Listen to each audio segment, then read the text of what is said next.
নমস্কার বন্ধুরা, আপনাদের আরো একবার স্বাগত জানাই পাবলিক ভিউ কলকাতাতে। বন্ধুরা, কেকেআর ভার্সেস এসআরএইচ আইপিএল 2024-এর প্রথম প্লে অফসে এই দুই দল মুখোমুখি হচ্ছে। এই ম্যাচে দুই দলের শক্তি দুর্বলতা কি, এই ম্যাচে দুই দলের প্লেইং 11 এবং ইম্প্যাক্ট প্লেয়ার কি হতে পারে, এবং এই ম্যাচে বর্তমান পরিস্থিতি অনুযায়ী এবং পিচ ওয়েদার কন্ডিশন হিসাবে এই ম্যাচটা জেতার সম্ভাবনা কোন দলের বেশি, এবং হেড টু হেডে কে এগিয়ে আছে, আজকের এই ভিডিওতে এই সমস্ত বিষয়ে বিস্তারিত আলোচনা করা আছে।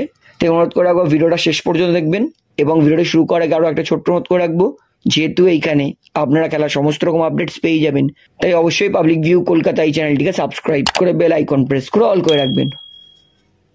তাহলে বন্ধুরা, কেকেআর ভার্সেস এসআরএইচ আইপিএল 2024-এর এই প্লে অফসটা খেলা হবে 21শে মে, অর্থাৎ সামনের মঙ্গলবার দিন সন্ধ্যে 7:30 থেকে গুজরাটের আহমেদাবাদের শ্রী নরেন্দ্র মোদী স্টেডিয়ামে।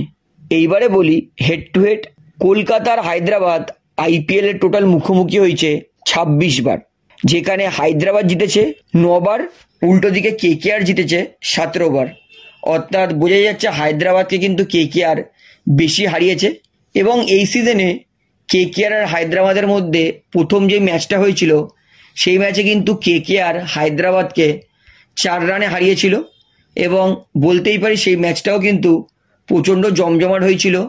এবং লাস্ট ওভারে হার্ষিদ রানা তার দুর্দান্ত বোলিংয়ের জন্য কিন্তু কেকেআর ম্যাচটা জিতেছিল। অর্থাৎ বলতেই পারি যে কলকাতা আর হায়দ্রাবাদের মধ্যে কিন্তু সবসময় ম্যাচ কাটায় কাটা হয়, এর থেকে বোঝাই যাচ্ছে। তো বন্ধুরা, এইবারে আপনাদেরকে বলি এই ম্যাচে দুই দলের শক্তি দুর্বলতা কি হবে।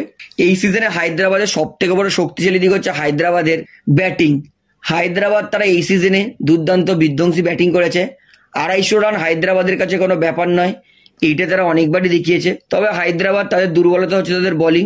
হায়দ্রাবাদ যেখানে 250 রান করে, সেখানে কিন্তু 240 রান খরচও করে দেয়।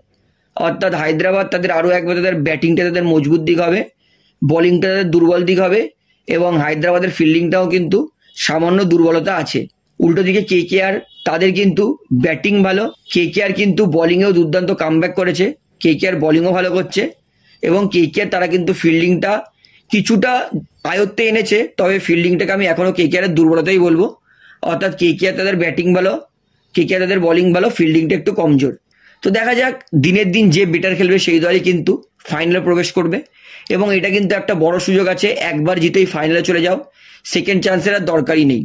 তো আমি 21 তারিখ অর্থাৎ মঙ্গলবার দিন সকালবেলায় একটা ভিডিও আপলোড করব, সেখানে কিন্তু আহমেদাবাদের পিচ রিপোর্ট, কত রান হতে পারে, সমস্ত ডিটেলস কিন্তু জানিয়ে দেবো। এবং আমি এই সিজনে টোটাল 6টা ম্যাচে পিচ রিপোর্ট বলেছিলাম, সেই 6টা ম্যাচে 6টাই কিন্তু পিচ রিপোর্ট 100% মিলেছে। তাই অনুরোধ করে রাখবো, প্রথম প্লে অফসের পিচ রিপোর্ট, কত রান হতে পারে, বোলিং না ব্যাটিং ফ্রেন্ডলি পিচ, সমস্তই কিন্তু জানিয়ে দেবো ম্যাচের দিন সকালের প্রথম ভিডিওটাতে। তো সেটা কিন্তু অবশ্যই লক্ষ্য রাখবেন। তো এবারে বলি দুই দলের প্লেইং 11। সবার প্রথমে সানরাইজার্স হায়দ্রাবাদ দলে আসি।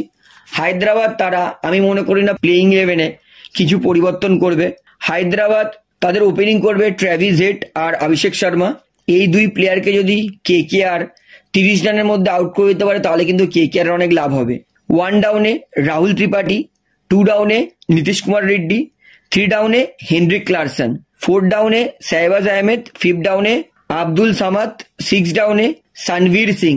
অর্থাৎ যদি ধরি তাহলে কিন্তু হায়দ্রাবাদের 1 থেকে 8 পর্যন্ত ভালো ব্যাটিং আছে, এবং হায়দ্রাবাদ কিন্তু 1 থেকে 8 পর্যন্ত যথেষ্ট ভালো কিন্তু ব্যাটিং করছেও।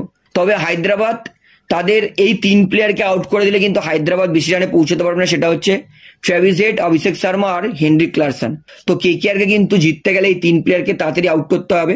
হায়দ্রাবাদ তাদের 9 নম্বর প্লেয়ার প্যাট কামিংস, 10 নম্বর প্লেয়ার ভুবনেশ্বর কুমার, 11 নম্বর প্লেয়ার ভিসাকান্ত, আর ইম্প্যাক্ট প্লেয়ার হবে টি নাটারাজন। অর্থাৎ এটা হবে হায়দ্রাবাদের প্লেইং 11 কেকেআর এর বিরুদ্ধে। এইবারে বলি কেকেআর এর প্লেইং 11 কি হবে। তো কেকেআর তাদের নতুন ওপেনিং জুটি নামবে এই ম্যাচে, সেটা হচ্ছে সুনীল নারিন আর রাইমানুল্লাহ গুরবাজ, যারা এই সিজনে প্রথমবার একসঙ্গে ব্যাটিং করবে। 1 ডাউনে শ্রেয়াস আইয়ার, 2 ডাউনে নীতিশ রানা, 3 ডাউনে ভেঙ্কটেশ আইয়ার, 4 ডাউনে আন্দ্রে রাসেল, 5 ডাউনে রিঙ্কু সিং, 6 ডাউনে রমনদীপ সিং। অর্থাৎ কেকেআরও কিন্তু 1 থেকে 8 পর্যন্ত ভালো ব্যাটিং আছে।